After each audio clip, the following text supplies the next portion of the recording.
হ্যাঁ বন্ধুরা, বাংলাদেশে বন্ধ হয়ে যাচ্ছে ফেসবুক এবং টিকটক। অনেকের মনে কিন্তু আতঙ্কের মধ্যে আছেন অনেকে, যে আসলে কি সত্যি বাংলাদেশে ফেসবুক এবং টিকটক বন্ধ হয়ে যাচ্ছে। তো আজকের এই ভিডিওতে সত্যি আসলে ফেসবুক এবং টিকটক বন্ধ হয়ে যাবে কিনা। এখন পর্যন্ত কিন্তু আমি যখন ভিডিওটা করতেছি তখন কিন্তু ফেসবুক এবং টিকটক এটা কিন্তু বন্ধ আছে বাংলাদেশে। তো আপনি কিন্তু খুব সহজে আজকের এই ভিডিওতে দেখতে পারলে A to Z আপনি বুঝতে পারবেন যে আসলে ফেসবুক অ্যাকাউন্টটা চালু হবে কিনা আপনার, এবং ফেসবুক অ্যাকাউন্ট আপনি ব্যবহার করতে পারবেন কিনা বাংলাদেশে বসে। চলুন ভিডিও শুরু করে আপনাকে বলে রাখি, আপনি যদি আমার চ্যানেল নতুন হন তাহলে অবশ্যই আমার চ্যানেল সাবস্ক্রাইব করে রাখবেন এবং পাশে থাকা বেল বাটন ক্লিক করে রাখবেন। নতুন নতুন ভিডিওর জন্য যারা ফেসবুক পেজ থেকে আমার এই ভিডিও দেখছেন তারা প্লিজ উপরে ফলো বাটনে প্রেস করে আমার ফেসবুক পেজটাকে আপনারা ফলো দিয়ে রাখবেন, লাইক এবং শেয়ার করতে কিন্তু ভুলবেন না। তো আমি আসাদুল ইসলাম বাবু আপনাদের সাথে, আপনারা দেখছেন আমার চ্যানেল AS বাংলা টিপস।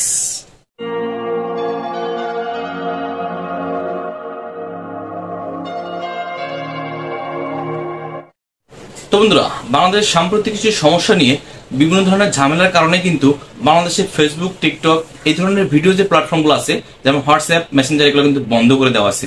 তো আপনারা যারা ফেসবুক, টিকটক এগুলো ব্যবহার করে থাকেন তারা অনেকেই কিন্তু হতাশার জনগণের মাধ্যমে কিন্তু একটা হতাশা সৃষ্টি হয়ে গেছে যে বাংলাদেশে হয়তো ফেসবুক ব্যান্ড হয়ে যাচ্ছে, বাংলাদেশে হয়তো ফেসবুক আর জীবনে ওপেন হবে না। তো আপনারা টেনশন করবেন না। তো আমি যখন আজকে ভিডিওটা করতেছি এখানে কিন্তু 30 জুলাই 2024 সাল।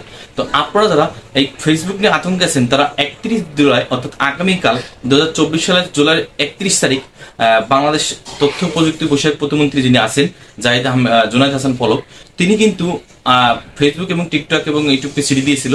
তো এর মধ্যে তিনি বলতেছে তার ভাষ্যমতে, তিনি আজকে আমি আপডেটেড নিউজ দেখলাম, তিনি বলছে যে শুধুমাত্র টিকটকের কাছ থেকে একটা ইমেল পেয়েছে, তারা ফিরতি ইমেল একটা পেয়েছে যে তারা কিন্তু আশ্বস্ত করছে যে বাংলাদেশ সরকার বিরোধী কোনো পোস্ট থাকলে কিংবা জনগণের ভিতরে যে আতঙ্ক সৃষ্টি করতেছে এই আতঙ্ক বিরোধী কোনো পোস্ট থাকলে তারা কিন্তু এই বিষয়ে কোনো একটা গাইডলাইন্সে যাবে। ফেসবুককে তারা ইমেল করেছিল, সেম ভাবে টিকটকে যারা মেল করেছিল, যে ফেসবুকে মেল করেছিল বাংলাদেশ সরকার পক্ষ থেকে যে তারা যেন সরকার বিরোধী বলেন, দেশ বিরোধী বলেন যে পোস্টগুলো আছে সেগুলো কিন্তু সরাসরি একেবারে আপলোড করার সঙ্গে সঙ্গে কিন্তু যেহেতু ডিলিট করে দেয় কিংবা ব্লক করে দেয়, সে একটা রুলস নিয়ম কিন্তু প্রত্যেকটা দেশে আছে যে সরকার বিরোধী, দেশ বিরোধী যে পোস্টগুলো থাকে, যে কত আলোচনাগুলো হয় সেগুলো যেহেতু পোস্ট সোশ্যাল মিডিয়াতে না ছড়ায়।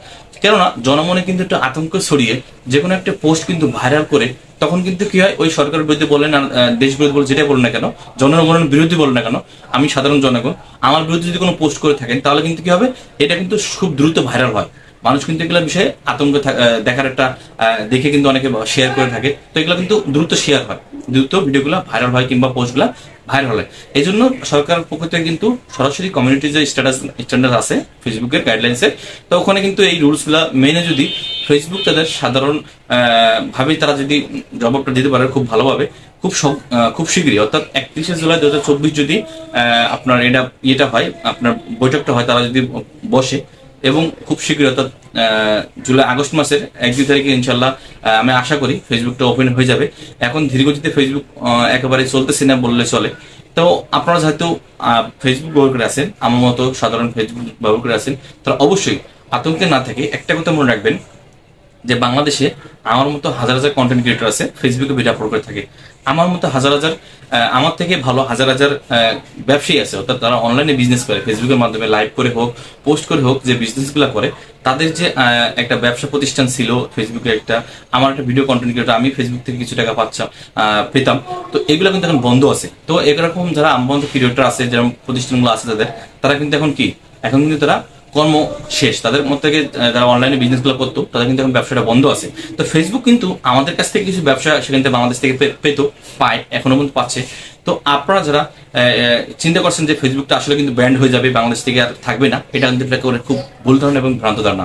তারা কিন্তু তাদের মার্কেটটা নষ্ট করতে চাবে না, তারা অবশ্যই কিছু গাইডলাইন রুলস তারা মানতে বাধ্য হবে আমি আশা করি।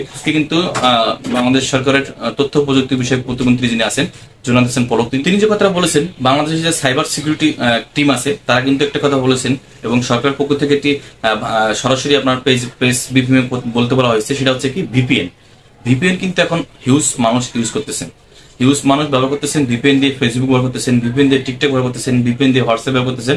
তারা কিন্তু বাংলাদেশ সরকারের পক্ষ থেকে কিন্তু বলে দেওয়া হয়েছে যে ভিপিএন দিয়ে এগুলো আপনারা ব্যবহার করবেন না, কারণ এগুলো যদি ভিপিএন দিয়ে ব্যবহার করে থাকেন ভবিষ্যতে আপনারও অ্যাকাউন্টটা কিন্তু হ্যাক হওয়ার সম্ভাবনা 99% থাকে, আপনার হ্যাক হওয়ার সম্ভাবনা 99% থাকে এবং ওই ফেসবুক কর্তৃপক্ষ বলেন এবং টিকটক কর্তৃপক্ষ যদি বাংলাদেশের যে গাইডলাইন্সটা দিবে সেখানে যদি আপনি পড়ে দেন তাহলে কিন্তু আপনার ফেসবুক অ্যাকাউন্টটা কিন্তু ব্লক হয়ে যাবে। কেননা আপনি করবেন কি, VPN যখন ব্যবহার করবেন তখন কিন্তু আপনার লোকেশনটা কিন্তু দেশের বাইরে শো করবে এবং তখন দেখবে যে আপনি একটি অ্যাকাউন্ট বারবার আপনি দেশের বাইরে এবং বাংলাদেশে বসে আপনি যখন লগ ইন করবেন তখন কিন্তু সঙ্গে সঙ্গে আপনার ফেসবুক অ্যাকাউন্টটা কিন্তু লক করে দেবে। লক করে দেবো নাকি আপনার ফেসবুক অ্যাকাউন্টটা কিন্তু ব্যান্ড হয়ে যাবে, অর্থাৎ আপনি ফেসবুক থেকে আপনার অ্যাকাউন্টটা কিন্তু চলে গেল। আপনার দীর্ঘদিনের যে ফেসবুক পেজটা আছে, দীর্ঘদিনের যে ফেসবুক আইডিটা আছে সেটা কিন্তু একেবারে চিরদিনের জন্য উধাও হয়ে যাবে। আপনি কিন্তু চাইলে কিন্তু সেটা ফেরত আনতে পারবেন না। তো অবশ্যই বাংলাদেশ সাইবার সিকিউরিটি যারা একটি তথ্য দিচ্ছে, খুব সুন্দর একটা তথ্য, যে VPN দিয়ে আপনারা কোনো ওয়েবসাইট কিংবা কোনো কিছু আপনারা ব্যবহার করবেন না। তো আপনারা সবাই সতর্ক থাকবেন এবং আপনাদের এই নিয়ে কোনো প্রশ্ন থাকলে অবশ্যই আমাকে কমেন্ট করে জানাতে পারেন। তো সব ভালো থাকবেন, সুস্থ থাকবেন। আল্লাহ হাফেজ, আসসালামু আলাইকুম।